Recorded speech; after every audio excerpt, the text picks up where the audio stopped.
শবে কদরের রাতের নামাজের নিয়ম কি? শবে কদরের রাতের নামাজের কি নিয়ম? কয় রাকাত পড়বেন?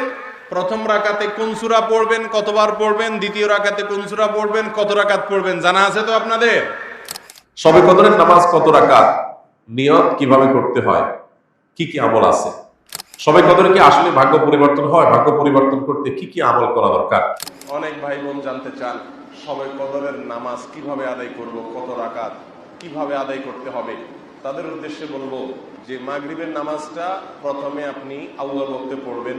মেয়ে মানুষ হলে বাসায় নিজের জায়গা, পুরুষ হলে জামাতের সাথে ইফতার খেতে গিয়ে যেন জামাত ছুটে না যায়, তাকবীরুল্লাহ না ছুটে, সেদিকে খেয়াল করে আপনি যদি চান যে শবে কদরের নামাজ আপনি পড়বেন, তাহলে আপনাকে এই কাজটা করতে হবে। অর্থাৎ ইফতার করে দ্রুত এসে মাগরিব একবারে ইমামের সঙ্গে প্রথম তাকবীরের সাথে নামাজ পড়তে হবে।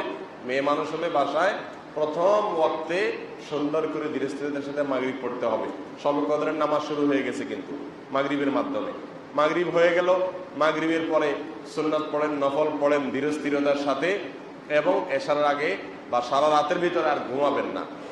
এশার নামাজ জামাতের সাথে পড়েন, তারাবির নামাজ পড়েন খুব ধীরস্থিরতার সাথে, খুব আস্তে আস্তে, যতটা কোয়ালিটি মেনটেন করা যায়, যতটা সৌন্দর্য সৃষ্টি করা যায় পড়ার চেষ্টা করেন। এবং তারাবির নামাজের পরেও যত সম্ভব একবারে ফজরের আগ পর্যন্ত দুই দুই রাকাত করে সলাতুল লাইলি মাসনা মাসনা, রাসূলুল্লাহ আকরাম সাল্লাল্লাহু আলাইহি ওয়াসাল্লাম বলেছেন রাতের নফল নামাজ হবে দুই রাকাত করে। অতএব আপনার শবে কদরে যে নামাজ পড়বেন আপনি সেটা দুই রাকাত করে হবে। নির্দিষ্ট কোনো রাত লাইলাতুল কদর হবে এটা যেহেতু ঠিক নাই, অতএব শেষ 10টি রাতের প্রত্যেকটা রাতেই, সেটা 27 রমজান রাত হতে পারে, 25 হতে পারে, 23 হতে পারে, 21 হতে পারে, 29 হতে পারে, প্রত্যেকটা রাতেই আপনি এই দুই রাকাত করে নফল নামাজ যতটুকু তৌফিকে কুলা পড়বেন, সম্ভব হলে সারা রাত জেগে থাকবেন এবং সারা রাতই এই দুই রাকাত করে যত বেশি পারেন বেশি সংখ্যক নামাজের মধ্যে কাটাবেন। নফল নামাজ বিশেষ কোনো নিয়ত নাই, লাইলাতুল কদর নামাইতে অমুক তমুক এরকম কোনো বিশেষ নিয়ত নাই। আল্লাহু আকবার বলে নিয়ত বেঁধে আপনি তাহাজ্জুদ পড়তেছেন, এই নিয়তে বাস নিয়ত বেঁধে, হাত বেঁধে, এরপরে আপনি সূরা ফাতিহা পড়ে, সাথে নির্দিষ্ট কোনো সূরা নাই যে লাইলাতুল কদরে অমুক সূরা এতবার পড়তে হবে। অনেকে আপনাকে বলবে লাইলাতুল কদরে এত রাকাত, প্রথম রাকাতে সূরা ফাতিহার পরে সূরা ইখলাস এতবার, দ্বিতীয় রাকাতে অমুক সূরা এতবার। এগুলো সবগুলা মন গড়া কথাবার্তা। কোরআন এবং হাদিসের কোনো জাল হাদিসে এরকম কোনো কথাবার্তা নাই, এগুলো সম্পূর্ণ ভুয়া ভিত্তিহীন। সাধারণ মানুষ যেহেতু দিন সম্পর্কে জানে না, তাদেরকে অনেকে বিভ্রান্ত করে এসব বলে। আপনি শবে কদরের নামাজ কিভাবে পড়বেন সেটা বলছি আমরা। দুই রাকাত করে পড়বেন, যে কোনো সূরা দিয়ে পড়বেন। সূরা ফাতিহার পরে দুই রাকাত করে আপনি 10 রাকাত পড়েন, 8 রাকাত পড়েন, 6 রাকাত পড়েন, স্বাধীনতা আপনার। তবে রাকাতগুলো হবে অত্যন্ত লম্বা, দৈর্ঘ্যের সাথে। প্রত্যেকটা রাকাতে খুব দীর্ঘ সময় নিয়ে পড়বেন। সূরা ফাতিহা আস্তে আস্তে পড়বেন, একটা আয়াত পড়ে থামবেন, আরেকটা আয়াত পড়বেন, আস্তে আস্তে পড়বেন। সূরা ফাতিহার পরে যত লম্বা সূরা মুখস্থ আছে আপনার সেটা পড়বেন। একবারে যদি মনের চাহিদা না মেটে তো আবার পড়েন, একই সূরা 2 বা 3 বার পড়েন, সমস্যা নেই। 4-5টা সূরা এক রাকাতে পড়েন, অসুবিধা নাই। আলাম তারা থেকে নাস পর্যন্ত এক রাকাতে পড়ে ফেলান, কোনো অসুবিধা নাই। আপনার রাকাত লম্বা করা দরকার, দীর্ঘ রাকাত করেন। রাসূল আকরাম সাল্লাল্লাহু আলাইহি সাল্লাম তাহাজ্জুদ যখন পড়তেন রাতের বেলায়, আম্মা জান আয়েশা রাদিয়াল্লাহু আনহা বলেছেন তার পাও এত বেশি তিনি দাঁড়িয়ে নামাজ পড়তেন যে পাও ফুলে যেত। তখন তাকে জিজ্ঞাসা করলাম, ইয়া রাসূলুল্লাহ, আল্লাহ তো আপনাকে মাফ করে দিয়েছেন, আপনার পিছনের সমস্ত গুনাহ মাফ হয়ে গেছে, তাহলে আপনি কেন এত কষ্ট করেন? যদি কেউ জানতে পারে যে আমার কোনো অপরাধ নাই, আল্লাহ সব মাফ করে দিয়েছেন, তাহলে সে তো অন্তত আরামে একটু ঘুমাবে, যে আমার তো আর কষ্ট করার দরকার নেই। রাসূল আকরাম সাল্লাল্লাহু আলাইহি সাল্লাম বলেছেন, আফালান আকুনা আবদান শাকুরা, আমি কি আল্লাহর কৃতজ্ঞতা আদায়কারী বান্দা হব না? আল্লাহ আমাকে গুনাহ মাফ করে দিয়েছেন এই কথা যদি আমি জানতে পারি, তাহলে তো আমি আরো বেশি শুকর আদায় করবো আল্লাহ তাআলা। মুহতারাম হাজিরিন, এজন্য লম্বা সময় নিয়ে তিনি তাহাজ্জুদ পড়তেন। তার তাহাজ্জুদের অবস্থা বর্ণনা করতে গিয়ে আম্মা জান আয়েশা বলেছেন, লা তাসআল আন হুসনিহিন্না ওয়া তুলিহিন্না, আল্লাহ রাসূলের রাতের নামাজের সৌন্দর্য, কোয়ালিটি, বিউটি, তার নামাজের যে দৈর্ঘ্য, এগুলো আর কি বলবো, এগুলো বলে বোঝানো যাবে না। যখন দাঁড়িয়ে কেরাত পড়তেন মনে হয় তিনি আর জীবনে রুকুতে যাবেন না, এত কেরাত পড়তে, এত লম্বা সময় ধরে পড়তেন। যখন রুকুতে যেতেন এত তাসবিহ পড়তেন মনে হয় আর মাথা জীবনে উঠাবেন না। যখন মাথা উঠাতেন দাঁড়িয়ে আল্লাহ প্রশংসা শুরু করতেন মনে হয় আজ সিজদা যাবেন না। সিজদা গেলে সুবহান রাব্বিল আলা বলতে বলতে, আল্লাহর প্রশংসা করতে করতে এত মজা পাইতেন আল্লাহকে সামনে পেয়ে আল্লাহর প্রশংসা করে আর মনে হয় সিজদা থেকে উঠবেন না। হাদিসে রাসূল করিম সাল্লাল্লাহু আলাইহি ওয়াসাল্লাম বলেছেন, বান্দা যখন সিজদায় যায় তখন আল্লাহর সবচেয়ে কাছে চলে যায়।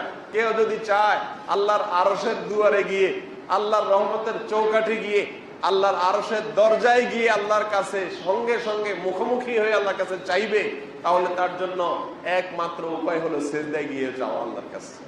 সিজদায় গিয়ে চাওয়া। আরশের রাস্তা উপরের দিকে, অনেক দূরের রাস্তা, কিন্তু একজন আল্লাহর প্রিয় বান্দা তিনি বলেছেন, আল্লাহর আরশের রাস্তা নিচের দিকে, অর্থাৎ জমিনে মাথা ঠুকাইলে আরশে পর্যন্ত পৌঁছে যায়, বান্দা আল্লাহ সবচেয়ে নিকটে চলে যায়। অতএব রাত্রে সেজদায় গিয়ে লম্বা সময় সেজদা নিয়ে, সেজদায় আপনি তাসবিহ পাঠ করুন, সেজদায় কোরআন হাদিসে বর্ণিত দোয়াগুলো আপনার আল্লাহর কাছে বলুন, চাইতে থাকুন আল্লাহর কাছে, মনে মনেও চাইতে পারেন, তাসবিহ পড়তে পারেন। এভাবে লাইলাতুল কদরের রাতকে আপনি কাটায় দেন। লম্বা এক রাকাত নামাজ 10 মিনিট, 15 মিনিট, 20 মিনিট, আধা ঘন্টা সময় কাটায় দেন। এভাবে 2 রাকাত, 4 রাকাত, 6 রাকাত নফল নামাজ পড়েন। এটা হলো লাইলাতুল কদরের নামাজ। বিশেষ কোনো সংখ্যা ঠিক করা হয় নাই, এত রাকাত পড়তে হবে, এই সূরা এতবার পড়তে হবে, এরকম কোনো নির্দিষ্ট করা হয় নাই। বরং আপনার যত খুশি আপনি পড়েন, এবং কিছু সময় নামাজ পড়েন, কিছু সময় দোয়া করেন, কিছু সময় জিকির করেন, কিছু সময় তাসবিহ পড়েন, কিছু সময় আল্লাহর কাছে কান্নাকাটি করেন, কিছু সময় কোরআন তেলাওয়াত করেন, কিছু সময় আল্লাহর অপরাধের কথা স্বীকার করে, আল্লাহর কাছে অপরাধের কথা স্বীকার করে ক্ষমা চান। একা একা যথাসম্ভব নির্জনতায়, দলবদ্ধভাবে ইবাদত করার কোনো গুরুত্ব নাই। যথাসম্ভব একা একা হারিয়ে যান, লুকিয়ে যান, বাসার সবার চোখ থেকে আড়াল হয়ে যান, সম্ভব হলে ছাদে চলে যান, গিয়ে আল্লাহর কাছে কান্নাকাটি করে চান। আল্লাহ আমাদের সবাইকে তৌফিক দান করুন। লাইলাতুল কদর আমরা কিভাবে কাটাবো, এই প্রসঙ্গে রাসূল আকরাম সাল্লাল্লাহু আলাইহি সাল্লামের জীবন চরিত্র, কোরআন ও সুন্নাহর নির্দেশনার আলোকে আমরা কয়েকটি পয়েন্ট বলতে চাই। প্রথম কথা হলো, লাইলাতুল কদর আপনি কাটাবেন সারা রাত জেগে থেকে। কারণ রাসূল করিম সাল্লাল্লাহু আলাইহি সাল্লাম রমাদানের শেষের দশকের প্রতিটি রাত জেগে থাকতেন। অতএব শেষের দশক তিনি জেগে থেকে কি তালাশ করতেন? লাইলাতুল কদর তালাশ করতেন।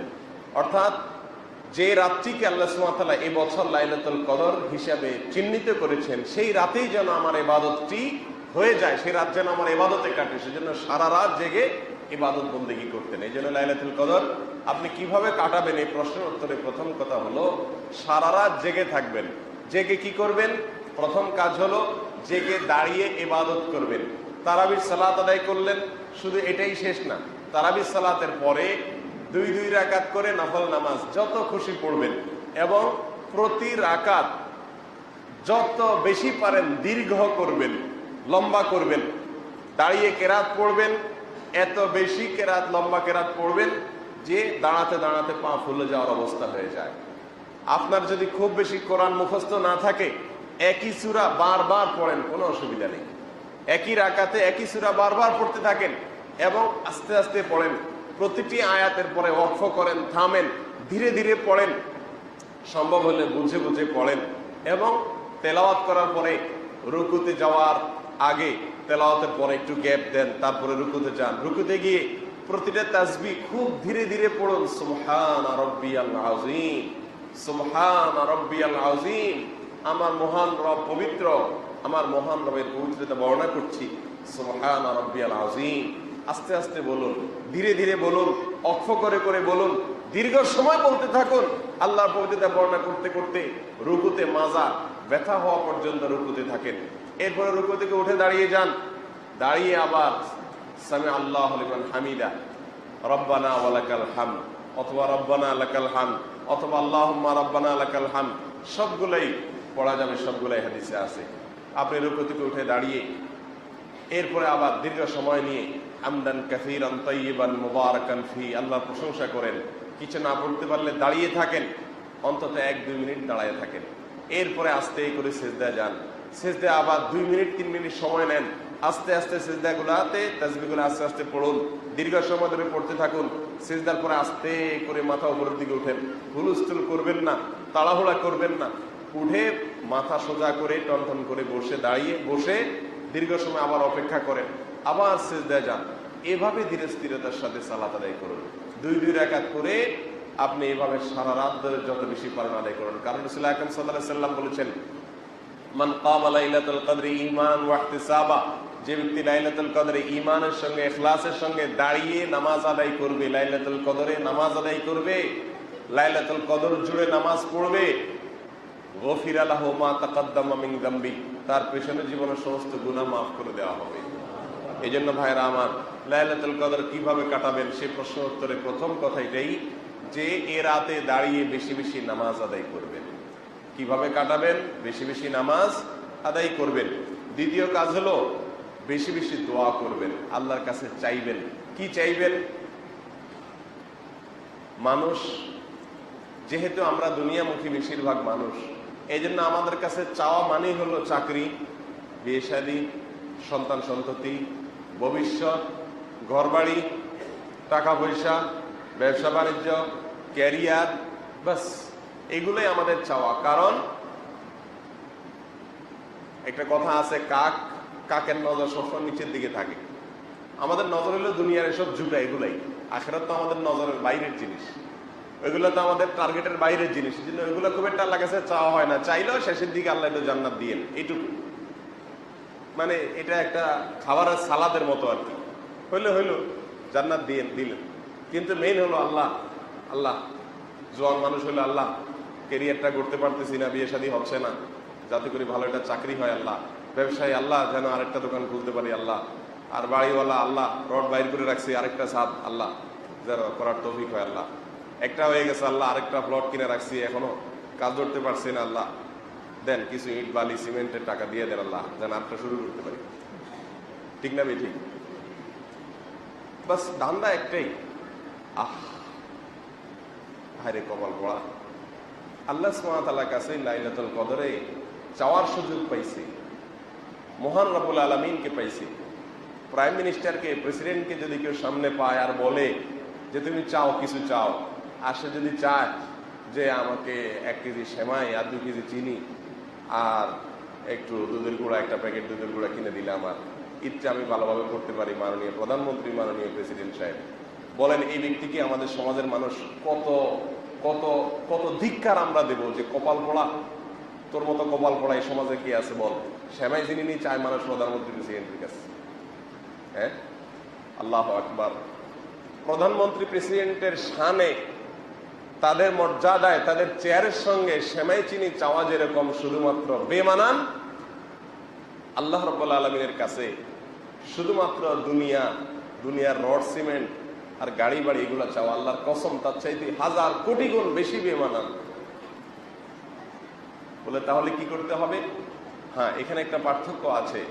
দুনিয়ার মানুষের কাছে ছোটখাটো জিনিস চাইতে মানুষ লজ্জাবোধ করে না, আল্লাহর কাছে অবশ্য ছোটখাটো জিনিস চাইতে লজ্জাবোধ করা যাবে না। বরং রাসূল আকরাম সাল্লাল্লাহু আলাইহি সাল্লাম বলেছেন, জুতার ফিতা ছিঁড়ে গেছে সেটাও পর্যন্ত সংশোধিত এবং সারাবার জন্য আল্লাহর কাছে সাহায্য চাও। আল্লাহর কাছে চাও যে আল্লাহ, জুতার ফিতাটা পর্যন্ত আমার ছিঁড়ে গেছে, এটাকে আপনি সারিয়ে দেন, সংশোধন করেন। অর্থাৎ তুচ্ছ বিষয় আল্লাহর কাছে চাইতে আমরা কার্পণ্য করব না। দুনিয়ার প্রেসিডেন্ট, প্রধানমন্ত্রীর সঙ্গে আল্লাহ সুবহানাহু ওয়া তাআলার একটা বিশেষ পার্থক্য এবং বৈশিষ্ট্য। তবে শুধুমাত্র জুতার ফিতাই চাইলেন আর বড় বড় জিনিসগুলো চাওয়া থেকে বাদ দিয়ে রাখলেন আল্লাহর কাছে, এটা তো আল্লাহর শানে যায় না। এই জন্য ভাইরা আমার, লাইলাতুল কদরে আল্লাহর কাছে আপনি সবচেয়ে বেশি চাইবেন কি? মাগফিরাত। ওয়াল্লাহি আমাদের সবচেয়ে বড় সমস্যা হলো আমাদের গুনাহগুলা। আমাদের সবচেয়ে বড় সমস্যা কি? আমাদের দুনিয়া আটকে আছে, আখিরাত আটকে আছে, জান্নাত থেমে আছে, দুনিয়ার কল্যাণ থেমে আছে, বরকতার যে বৃষ্টি আসমান থেকে পড়বে সেটা পড়ছে না। এই সবগুলোর মূল কারণ কি? আমাদের অপরাধগুলো। আমরা আল্লাহর নাফরমানি করতে করতে এত নিকৃষ্ট হয়ে গেছি যে আল্লাহর করুণার উপযুক্ত হচ্ছি না, আল্লাহর অনুগ্রহ পাচ্ছি না, আমরা এগুলো থেকে দূরে সরে আছি মোহতারাম হাজিরিন। আর সেজন্য লাইলাতুল কদর আপনি কিভাবে কাটাবেন? এই জন্য দ্বিতীয় কথা হলো আল্লাহর কাছে বেশি বেশি দোয়া করবেন। কি দোয়া করবেন? আল্লাহ আমাকে আপনি মাফ করে দিন। এ রাত্রে আপনি কত মানুষকে সাধারণ ক্ষমা ঘোষণা করবেন, কত মানুষের পেছনের সারা জীবনের প্রোফাইল আপনি ডিলিট করে দিবেন, কত মানুষের সারা জীবনের গুনাহকে মাফ করে দিবেন, কত মানুষকে আপনি আজ একটা ক্লিকে তার সমস্ত প্রোফাইলকে পরিষ্কার করে দিবেন, একটা ক্লিকে তার জীবনের সমস্ত অপরাধ, সকল গুনাহ বোল্ড আউট করে দিবেন, তার প্রোফাইল ক্লিন হয়ে যাবে। আল্লাহ, আমি যেন সেই সৌভাগ্যশীলদের কাতারে যেতে পারি। আমি কপাল পড়া যেন তাদের কাতারে থাকতে পারি। আল্লাহর কাছে এই রাতে সবচেয়ে বেশি আমাদের চাওয়া পেশ করতে হবে, এই দোয়া পেশ করতে হবে, চোখের পানি ফেলতে হবে, মাবুদের কাছে চাইতে হবে। আল্লাহ সুবহানাহু ওয়া তাআলা আমাদেরকে সেই তৌফিক দান করেন। মুহতারাম হাজিরিন, আল্লাহ সুবহানাহু ওয়া তাআলার কাছে এই লাইলাতুল কদরে যদি আমরা চেয়ে নিতে না পারি, আগামী বছর রমজান আসবে, আবার সেই রমজানে ইবাদত তৌফিক হবে, সেই নিশ্চয়তা আমাদের কারণ নেই। কত মানুষ এই মসজিদে মুসল্লি হয়ে গত রমজানে এসেছিলেন, কিন্তু আজ এই রমজানে তারা কবরের বাসিন্দা হয়ে গেছে। কত মানুষ আমাদের, কত পরিচিত, কত জানাশোনা, কত যুবক, কত মধ্যবয়সী, কত নারী, কত পুরুষ, কত নেতা, কত ভালো মানুষ, কত খারাপ মানুষ, কত রঙের কত মানুষ, যাদেরকে আমরা গত রমজান থেকে রমজান পর্যন্ত বিদায় দিয়ে দিছি, না যেন আগামী রমজানে আমাকেও মানুষ বিদায় দেয়, আমার লাশ খাটে উঠে যায়, না জানি আমি সেই মৃতদের কাতারে, তাদের তালিকা আমার নাম লেখা হয়ে গেছে।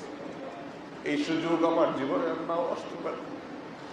এই রমজান আমার জীবনের শেষ রমজান, এটাকে নিশ্চিত ধরে আর 4টি রাতের, প্রতিটি সেকেন্ডকে, প্রতিটি মুহূর্তকে চোখের পানি ফেলে একবারে অস্থির ফাঁসির আসামির মতো, দণ্ডাদেশ পাওয়া মানুষের মতো, পাগলের মতো ছটফট করতে থাকা, মাবাদের কাছে কাঁদতে থাকা, মাবাদের কাছে গিয়ে ছটফট করতে থাকা, পাগলের মতো, ছোট বাচ্চার মতো আল্লাহর কাছে কাঁদতে থাকা।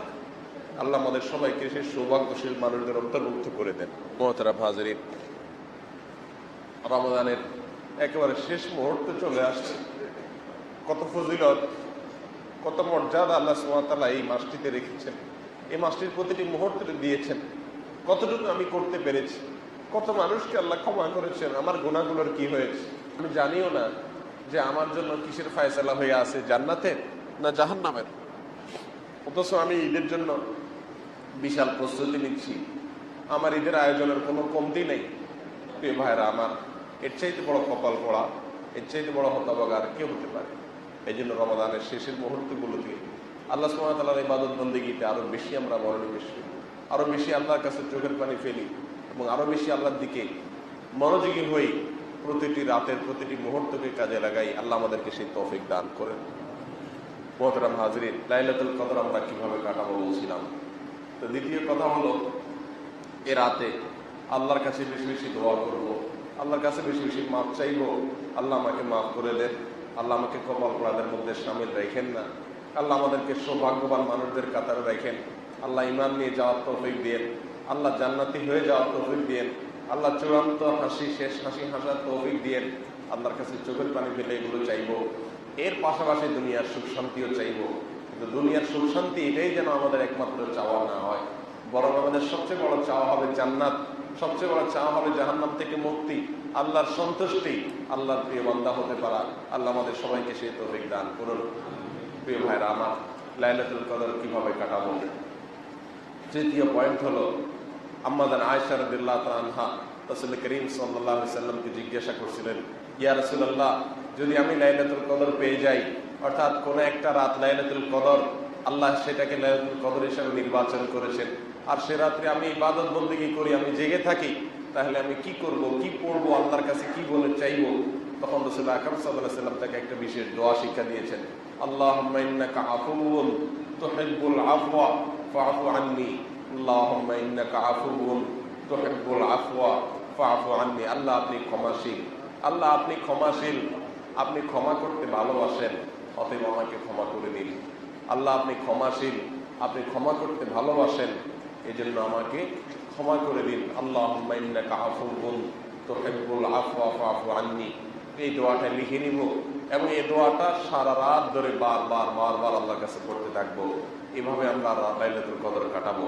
নাম্বার 4, লাইলাতুল কদরে আমরা বেশি বেশি তেলাওয়াত করব। কোরআন নাজিলের মাস, এই রাত্রেই কোরআন নাজিল হয়েছে। কোরআনের জন্ম রাত, কোরআনের জন্ম লগ্ন, অতএব এই রাতে বেশি বেশি কোরআন তেলাওয়াত করব, কোরআন পড়ব, কোরআন বোঝার চেষ্টা করব। তাহলে ইনশাআল্লাহ লাইলাতুল কদর আমার সঠিকভাবে পালন হবে এবং কাটানো হবে। আর এইভাবে আমরা সারা রাতকে কাটিয়ে দিব ইনশাআল্লাহ, ব্যয় করব। শবে কদরের রাতের নামাজের নিয়ম কি? শবে কদরের রাতের নামাজের কি নিয়ম? কয় রাকাত পড়বেন? প্রথম রাকাতে কোন সূরা পড়বেন, কতবার পড়বেন? দ্বিতীয় রাকাতে কোন সূরা পড়বেন, কত রাকাত পড়বেন? জানা আছে তো আপনাদের? জানা নাই? একজনও জানেন না? ইন্না লিল্লাহি ওয়া ইন্না ইলাইহি রাজিউন। হাজার হাজার মানুষের বিশাল সমাবেশ, আপনারা একজনও শবে কদর নামাজের নিয়ম জানেন না? এটা তো খুব খারাপ কথা ভাই, নিয়ম তো জানতে হবে। আচ্ছা আমি বলে দিচ্ছি, শবে কদরের নামাজের নিয়ম হলো অন্য যে কোনো নামাজ যেভাবে পড়েন শবে কদরের নামাজও একইভাবে পড়বেন। এই হলো শবে কদরের নামাজের নিয়ম। এমন কোনো কথা নাই যে শবে কদরের নামাজে প্রথম রাকাতে সূরা ফাতিহার পর অমুক সূরা এতবার পড়তে হবে, দ্বিতীয় রাকাতে ততবার পড়তে হবে, এরকম কোনো কথা কোরআন হাদিসে, এগুলা মন গড়া বিভিন্ন সিস্টেম, বিভিন্ন পদ্ধতির কথা, বিভিন্ন আপনার বাজারে নামাজ শিক্ষার বই নামে অনেক বই আছে, সব বই না, কিছু কিছু বই আছে, এইসব বইতে শবে কদরের নামাজ এত রাকাত, প্রথম রাকাতের এই নিয়ম, দ্বিতীয় রাকাতের ওই নিয়ম, এরকম বিভিন্ন কথা বলা আছে। এগুলো সব ভিত্তিহীন, মন গড়া, এগুলো কোরআন হাদিসে নাই। কোরআন হাদিসে লাইলাতুল কদরে অন্য রাতের মতো আপনি নামাজ পড়বেন, একটু লম্বা সময় নিয়ে পড়বেন। যে কোনো রাতের নামাজ, তাহাজ্জুদের নামাজ লম্বা সময় নিয়ে পড়তে হয়। দীর্ঘ রাকাত, দীর্ঘ রুকু, দীর্ঘ সিজদা, আস্তে আস্তে তেলাওয়াত, আস্তে আস্তে তাসবিহ এবং সময় নিয়ে পড়বেন। দুই রাকাত করে পড়বেন। যে কোনো সূরা দিয়ে পড়তে পারেন, একবার পড়বেন না দুইবার পড়বেন সূরা ফাতিহার পরে সূরা, এটা আপনার ব্যাপার। কোনো সূরা নির্ধারিত না। আপনি লাইলাতুল কদরের একটা জিনিস নির্ধারিত, সেটা হলো একটা দোয়া হাদিসে বর্ণিত হয়েছে। আম্মা জানা আয়েশা রাদিয়াল্লাহু তাআলা আনহাকে নবী করিম সাল্লাল্লাহু আলাইহি সাল্লাম শিক্ষা দিয়েছেন, তুমি যদি লাইলাতুল কদর পাও তাহলে দোয়া করবা। কি দোয়া? আল্লাহুম্মা ইন্নাকা আফুউন তুহিব্বুল আফওয়া ফাআফু আন্নী। আল্লাহ আপনি ক্ষমাশীল, ক্ষমা করতে ভালোবাসেন, অতএব আমাকে ক্ষমা করে দেন। ক্ষমা করতে ভালোবাসেন, অতএব আমাকে ক্ষমা করে দেন। এই দোয়া পড়বেন লাইলাতুল কদরে। এছাড়া আল্লাহর কাছে যে কোনো দোয়া করবেন, দুই রাকাত করে নামাজ যতটুকু পারেন তৌফিকে কুলা পড়বেন। কোনো সূরা কেরাত নিয়ম নির্ধারিত নাই। সারা রাত আপনি দোয়া করবেন, ইবাদত করবেন। আর এই শবে কদর পাওয়ার জন্য, শবে কদরের ইবাদতের আশায় রমজানের শেষ রাতে, শেষ 10 রাতের সবগুলোতে, বিশেষ করে বেজরগুলোতে বেশি বেশি করে করবেন। শুধু 27 তারিখকেই করবেন, অন্যগুলোতে ঘুমাবেন। এটা সুন্নাহ সম্মত লাইলাতুল কদরের তালাশ নয়। শবে কদরের নামাজ কত রাকাত, নিয়ত কিভাবে করতে হয়, কি কি আমল আছে?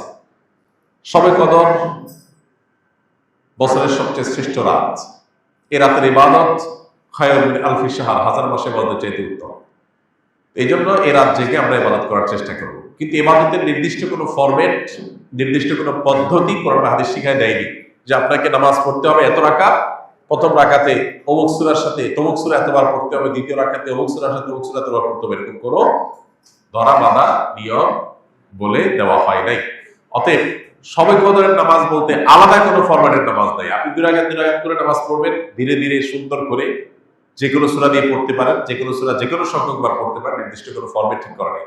শবে কদর উপলক্ষে একটা জিনিস শুধুমাত্র হাদিসে শেখানো আছে, জন্য একটা দোয়া, আল্লাহুম্মা ইন্নাকা আফুউন তুহিব্বুল আফওয়া ফাআফু আন্নী। আল্লাহ আপনি ক্ষমাশীল, ক্ষমাকে পছন্দ করেন, আমাকে ক্ষমা করে দিন। এর বাইরে শবে কদরের নামাজ বলতে আলাদা নিয়মের কোনো নামাজ নাই। নামাজের বাইরে আপনি কোরআন তেলাওয়াত করবেন, দোয়া করবেন, জিকির আজকার করবেন, তাসবিহ তেলাওয়াত করবেন, বিভিন্ন নেকামল করবেন, দ্বীনি বই পুস্তক পড়বেন, বিভিন্নভাবে আপনি রাতটাকে কাটাবার চেষ্টা করবেন।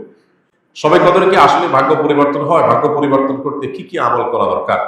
ভাইরা আমার, লাইলাতুল কদরে মানুষের ভাগ্য লিপিবদ্ধ হয়। ভাগ্য লিপিবদ্ধ হওয়ার 4-5টা স্তর আছে, 4-5টা লেভেল আছে। বিভিন্ন লেভেলে মানুষের ভাগ্য নির্ধারণ হয়। মানুষের সৃষ্টির হাজার বছর আগে, 50,000 বছর আগে আল্লাহ তাআলা মানুষের তাকদীর লিখেছেন। আবার মাতৃগর্ভে থাকাকালীন সময় আরেকটা লেয়ারে লেখা হয়। এরপরে প্রত্যেক বছর লাইলাতুল কদরে আবার সেই চূড়ান্ত যেটা লেখা আছে এজমালি, ওইটাতে বিস্তারিত লেখা হয় প্রতি বছর লাইলাতুল কদরে। কোরআন কারীমে সূরা দুখানে আল্লাহ বলেছেন, ইন্না আনজালনাহু ফী লাইলাতিন মুবারাকাহ ইন্না কুন্না মুনজিরিন ফীহা ইউফরাহু কুল্লু আমরিন হাকীম। আল্লাহ বলেছেন, আমি এই কোরআনকে নাযিল করেছি বরকতময় রাতে। কোরআন কোন রাতে নাযিল হয়েছে? শবে বরাতে না শবে কদরে? শবে কদরে। সেই রাতে আল্লাহ বলছেন ফীহা, অর্থাৎ সেই বরকতময় রাতেই ইউফরাহু কুল্লু আমরিন হাকীম, সব গুরুত্বপূর্ণ বিষয়গুলোকে আল্লাহ তাআলা ধার্য করেন। এখান থেকে বোঝা যায় লাইলাতুল কদরে সব বড় মানুষের ভাগ্য নির্ধারণ। এখন কত ভাগ্যের জন্য ভালো নির্ধারণ হয়, তার জন্য কি করার আছে? সবচেয়ে বড় করা হলো ঈমান এবং তাকওয়া অবলম্বন করা। আল্লাহ বলেছেন যে ওয়ালাউ আন্না আহলাল কুরআ আমানু ওয়াত্তাকাউ লাফাতাহনা আলাইহিম বারাকাতিন মিনাস সামা। কোন জনপদের মানুষ ঈমান আর তাকওয়া আনলে আল্লাহ তাআলা বলেছেন আসমান থেকে বরকতের সব দুয়ারগুলো উন্মোচন করে দিবেন। আপনার ভাগ্যে ভালো কিছু লেখা হোক চাইলে আপনাকে ঈমান আমলের চর্চায় এগিয়ে যেতে হবে। আমাদের দেশের মানুষ সব রাতে মসজিদে ভিড় করে, সারা বছর তো মাঝখানে আমার খোঁজ খবর নেই, সব রাতে মসজিদে এসে ভিড় করছে। কেন? ভাগ্যে যেন ভালো কিছু লেখা হয়।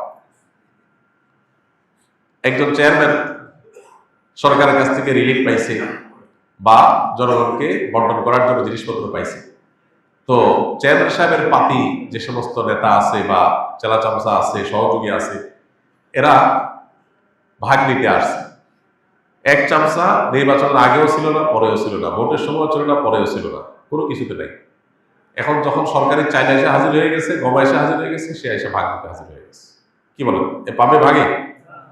আর যে সবসময় ছিল, ও যদি এদিন হাজির নাও হইতে পারে, তারপর চেয়ারম্যান সাহেব তার জন্য ঠিকই রেখে দিবে যে তুমি এগুলো বন্টন করো তোমার এলাকায়।